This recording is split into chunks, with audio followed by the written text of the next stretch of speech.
सो ये depreciation fund method, तो ये एक डिप्रिसिएशन चार्ज करने की मेथड है जिसमें हम एक अलग से फ़ंड बना देते हैं, डिप्रिसिएशन फ़ंड, और उसमें जो हर ईयर का डिप्रिसिएशन होता है वो उसमें डाल देते हैं, और उसके बाद जो वो डिप्रिसिएशन होता है उसको हम इन्वेस्ट कर देते हैं किसी सिक्योरिटी में, और उसके बाद उससे जो इंटरेस्ट आता है उसको भी हम डिप्रिसिएशन फ़ंड में डाल देते हैं, और फिर ऐसे ही हर साल हम इन्वेस्ट करते जाते हैं। लाइक सी मैं बताती हूँ, इस समय क्वेश्चन देखते हैं। Company purchase a lease for 30,000 on 1 April 2016। तो पहली एंट्री तो हमारी यही है, मतलब कि पहले हमने ख़रीदा, तो lease account debited to bank account 30,000। फिर क्या है, it is to be renewed at a end of 3 years, मतलब 3 साल के बाद उसको रीन्यू करना है, मतलब हम उसको बेच के दूसरी ले लेंगे। तो फॉर दिस पर्पस, इसके लिए हमने एक डेप्रिसिएशन फ़ंड बनाया है, establish. The depreciation fund investment will release 5%, means कि उससे जो इन्वेस्टमेंट है उसका इंटरेस्ट कितना मिलेगा, 5% मिलेगा। ठीक है। Sinking fund table show that, तो इसमें एक सिंकिंग फंड टेबल होता है जिसमें इतना जो अमाउंट दिया रहता है must be invested each year, तो वो बोलते हैं हर साल अपन को इतना इन्वेस्ट करना है। तो हम बेसिकली क्या करना होता है, जो अमाउंट दी होती है उसको हम इंटू करते हैं लीज़ के, मतलब जो हमने लीज़ ख़रीदा उसका जो भी प्राइस था उससे हम इंटू करते हैं, तो जो भी आंसर आता है वो हमारा डेप्रिसिएशन होता है, मतलब हमें इतना डेप्रिसिएशन चार्ज करना है हर साल। तो उसके बाद फिर क्या दिया है, obtain 1 year at the end of year, तो the rate of interest being, तो हमने फिर ये रिपीट कर दिया कि 5% इंटरेस्ट हो गया। ठीक है। On 31 March 2019 the investment was release for 9900, okay 19900। तो वो बोल रहे हैं कि अब अपन को, तो उन्होंने बताया था ना कि ये 3 साल के लिए, तो 3 साल के बाद ये हम बेच देंगे, हमने बेच दी मतलब इतने में। ओके। न्यू रिलीज ऑफ, उसके बाद हमने न्यू लीज खरीद ली 35,000 की। The balance at bank before realisation of investment was 20,000। Bank balance कितना था उस टाइम हमारे पास, 20,000। फिर गिव जनरल एंट्री। ठीक है। तो पहली एंट्री हमारी ये हो गई। फिर हम डेप्रिसिएशन चार्ज करेंगे, तो डेप्रिसिएशन चार्ज करने की हमारी क्या एंट्री होगी, depreciation account debited to depreciation fund, तो हमने डेप्रिसिएशन जो भी चार्ज किया उसको डेप्रिसिएशन फंड में हम डाल देते हैं। तो ठीक है। तो इसका अमाउंट क्या है, 9516, जो हमने यहाँ से निकाला था 9516, तो 9516 नाउ पी अभी डेप्रिसिएशन को हमने PNL में डाल दिया, तो PNL account debited to depreciation account 9516।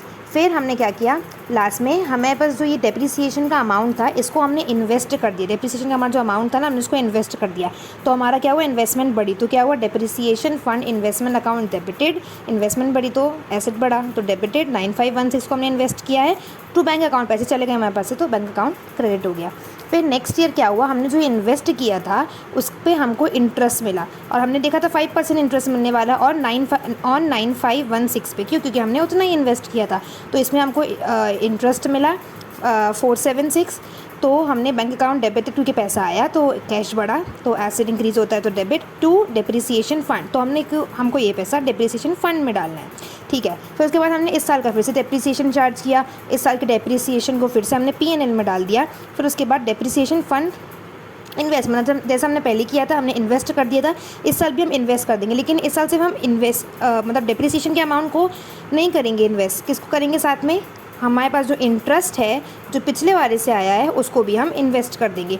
तो इस ये प्लस ये इज इक्वल्स टू 9992, और इसको हमने इन्वेस्ट कर दिया। अब अगले साल जो हमारे पास 5% इंटरेस्ट आएगा वो इस अमाउंट पे सिर्फ नहीं आएगा, इनफैक्ट इस पे और इस पे, क्यों, क्योंकि हमने दोनों को इन्वेस्ट किया था, तो इसको प्लस करेंगे और इसको प्लस करेंगे तो आंसर विल बी 19508, और उस पर 5% आएगा हमारा, ये रहा।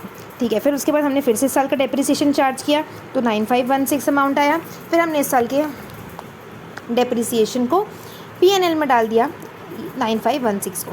अब क्या हुआ, 3 years एंड हो गए हमारे, तो हमने क्या कहा था कि हम इसको बेच देंगे, और हाँ कितने पे बिकी थी, 19,900। Okay. So bank account debit, हमारे पास पैसा है क्योंकि हमने बेच दिया, तो 19 इतना पैसा हमारे पास आया 19,900 टू डेप्रिसिएशन फंड इन्वेस्टमेंट, और इन्वेस्टमेंट हमारी ख़त्म हो गई, एसेट कम हुआ तो क्रेडिटेड। ओके। फिर क्या हुआ, डेप्रिसिएशन, अब हम देखेंगे इसको हमने जो बेचा उसमें हमें प्रॉफिट हुआ कि लॉस हुआ, तो हमको प्रॉफिट हुआ 19,900 हमने बेचा तो हमको प्रॉफिट हुआ, और कितने का प्रॉफिट हुआ, 392 का प्रॉफिट हुआ। ठीक है। तो depreciation fund investment account debited, क्योंकि हमारे पास ये पैसा आया और हमने इसको पैसा किस में डाला, तो डेप्रिसिएशन फंड में हमने ये प्रॉफिट डाल दिया। ठीक है। डेप्रिसिएशन फंड अकाउंट डेबिटेड अब उसके बाद जो हमारी लीज़ है और हमारा जनरल रिज़र्व है, जनरल रिज़र्व बेसिकली हमारे पास अभी सिर्फ क्या है, प्रॉफिट के नाम पे 392 रुपीज़ ही हैं जो हमें इससे मिले हैं। तो ये 92 और हमारे पास जो 30,000 का लीज़ था पहले, उन दोनों को हम किस में डाल देना है, हमको फिर डेप्रिसिएशन फंड अकाउंट में डालना है। तो being lease account transfer to depreciation fund account to close old lease को हमने बंद कर दिया। एसेट खत्म होता है तो क्या होता है, क्रेडिट, और रिजर्व भी ये प्रॉफिट है, इसको दोनों को हमने इसमें डाल दिया।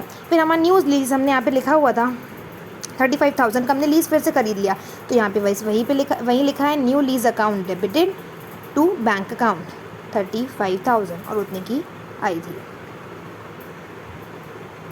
अब अगर आपको ये समझ नहीं आया कि 392 आया कहाँ से, तो मैं बता दूं कि पहले हमने क्या इन्वेस्ट किया था। सबसे पहले हमने इन्वेस्ट किया था 9516। उसके बाद हमने क्या इन्वेस्टमेंट की, ये देखिए पहली इन्वेस्टमेंट हमारी थी 9516।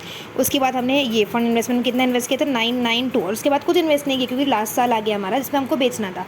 तो 9516 हमने इन्वेस्ट किया और 992 भी हमने सेकेंड बार में इन्वेस्ट किया। तो दोनों का सम किया तो आंसर आता है 19,508। तो 19,508 और हमने इसको बेचा कितने में, हमें क्वेश्चन में दिया गया था कि हमने उसको बेचा है 19,900 में। तो हमने जब दोनों का डिफरेंस देखा तो डिफरेंस आता है 392 जो कि हमें प्रॉफिट है। तो हमने बस उसी को प्रॉफिट को डेप्रिसिएशन फंड में डाल दिया है 392 बस। अगर आपको मेरी वीडियो अच्छी लगी हो तो प्लीज़ लाइक इट, इससे मुझे मोटिवेशन मिलेगी कि मैं आगे और वीडियो बनाऊँ। Thank you.